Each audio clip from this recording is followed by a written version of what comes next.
रोशनी, जो हमारी कायनात की सबसे तेज तरीन चीज है, जो एक सेकंड में 3 लाख किलोमीटर का फासला तय करती है। जैसे हम जमीन पर डिस्टेंस को किलोमीटर के जरिए मेजर करते हैं, वैसे ही स्पेस में हम डिस्टेंस को लाइट ईयर के जरिए मेजर करते हैं। जैसे कि अगर हम रोशनी की रफ्तार से पूरा एक दिन सफर करें, उसे 1 लाइट डे कहते हैं, और अगर रोशनी की रफ्तार से पूरा 1 साल सफर किया जाए तो उसे 1 लाइट ईयर कहते हैं। लेकिन यहाँ एक सवाल आता है कि कायनात की तेज तरीन चीज को मेजर कैसे किया गया था। ये अमेजिंग और दिमाग को चकरा देने वाली इन्फॉर्मेशन आप जानेंगे आज की इस वीडियो में। वीडियो शुरू करने से पहले आपसे गुजारिश है कि अगर आपने हमारे इस channel if TV the science world को सब्सक्राइब नहीं किया तो बराए मेहरबानी हमारे चैनल को सब्सक्राइब करके वीडियो को लाइक जरूर करें, क्योंकि आपके लाइक करने से हमारा हौसला बढ़ता है। रोशनी, जो हमारी कायनात की सबसे तेज तरीन चीज है, जिसकी वेवलेंथ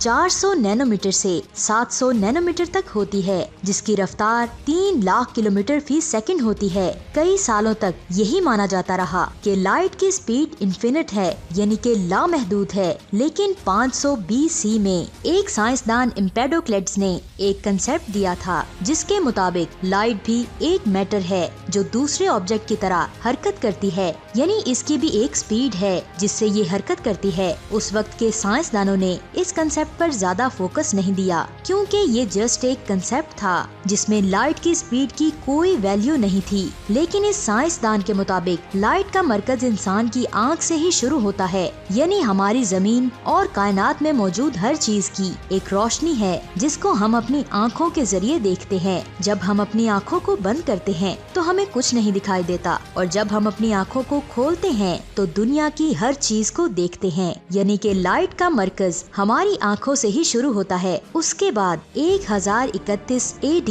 अरब के साइंसदान हसन इब्नुल हाइथम ने कहा कि जब हम किसी ऑब्जेक्ट को देखते हैं तो लाइट हमारी आँखों से उस ऑब्जेक्ट तक नहीं जाती, बल्कि लाइट उस ऑब्जेक्ट से हमारी आँखों तक आती है। जिनके मुताबिक लाइट भी ट्रेवल करती है और इसकी भी एक स्पीड होनी चाहिए। अभी तक हम लाइट की स्पीड के बारे में नहीं जान पाए थे कि आखिर इसकी स्पीड है क्या, लेकिन जिस तरह साइंसदान इसके बारे में स्टडी कर रहे थे तो ऐसा लग रहा था कि ये समझ चुके हैं कि लाइट की स्पीड इन्फिनिट नहीं, बल्कि इसकी भी कोई स्पीड है। लेकिन उस वक्त कई साइंसदान ये मानते थे कि लाइट की स्पीड इन्फिनिट होती है। उनके मुताबिक अगर लाइट की स्पीड इन्फिनिट मान ली जाए तो पहले की दी गई थ्योरीज गलत साबित हो जाएंगी। लेकिन अभी तक लाइट पर कोई भी एक्सपेरिमेंट नहीं किया गया। साइंसदान सिर्फ अपने कंसेप्ट ही पेश कर रहे थे। सन 1629 में एक साइंसदान आइजैक बीकमैन ने पहली बार लाइट पर एक्सपेरिमेंट किया था। उन्होंने 1 मील दूर एक ऑब्जेक्ट को रखा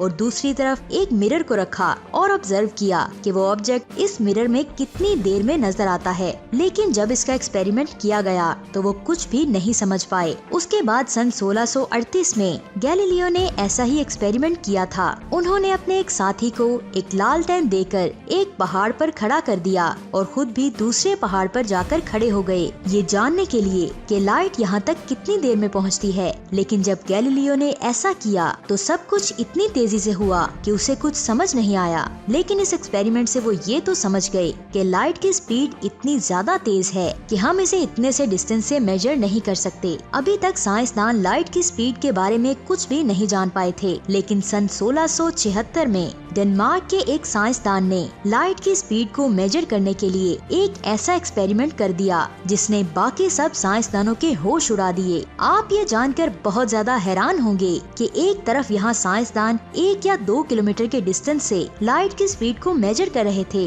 वहीं रोमन ने इसे जुपिटर और अर्थ के दरमियान डिस्टेंस के जरिए मेजर किया। इस साइंसदान ने देखा कि जब हम जमीन से जुपिटर और इसके मून आईओ के एक्लिप्स को देखते हैं तो उसका टाइम हमेशा सेम नहीं होता। लेकिन अगर हम जमीन से जुपिटर के मून को देखें तो ऐसा लगता है कि कभी आईओ जुपिटर को बहुत फास्ट ऑर्बिट करता है और कभी बहुत स्लो।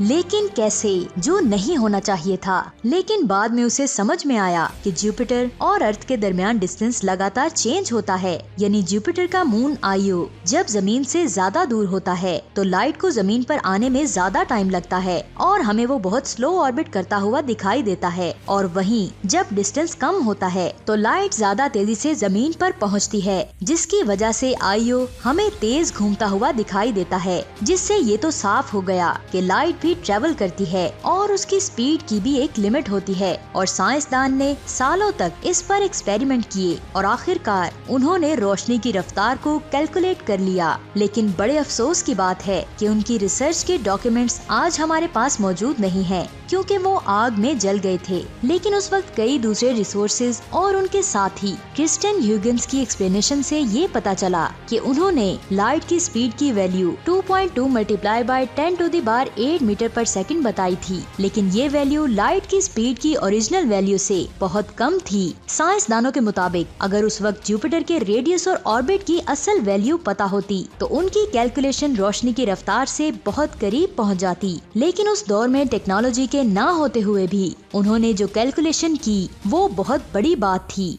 वक्त के साथ साथ टेक्नोलॉजी एडवांस होती गई। सन 1849 में एक फ्रेंच साइंसदान हिप्पोलिट फिजो ने 8 किलोमीटर दूर एक रिफ्लेक्टिव मिरर रखा और एक घूमते हुए व्हील की मदद से लाइट की स्पीड को मेजर किया, जिसकी वैल्यू 3.1 इंटू 10⁸ मीटर पर सेकंड ऑब्जर्व की। इसके 13 साल बाद एक और फ्रेंच एस्ट्रोनॉमर लियोन फौकाल्ट ने हिप्पोलिट के एक्सपेरिमेंट में कुछ चेंजिंग करके लाइट की स्पीड 2.98 इंटू 10⁸ मीटर पर सेकंड बताई। ये वैल्यू लाइट की ओरिजिनल स्पीड से सिर्फ 0.6% ही कम थी। उसके बाद हम और एडवांस हो गए और हम लाइट की स्पीड को मेजर करने में कामयाब होने लगे। और सन 1907 में रोजा और डोर्जे नाम के 2 साइंसदानों ने इलेक्ट्रोमैग्नेटिज्म की मदद से लाइट की स्पीड को कैलकुलेट किया और इसकी वैल्यू 2.99710 इंटू 10⁸ मीटर पर सेकंड बताई। और इसके बाद टेक्नोलॉजी और ज्यादा एडवांस होती गई और हम स्पीड ऑफ लाइट की असल वैल्यू के और भी करीब हो गए।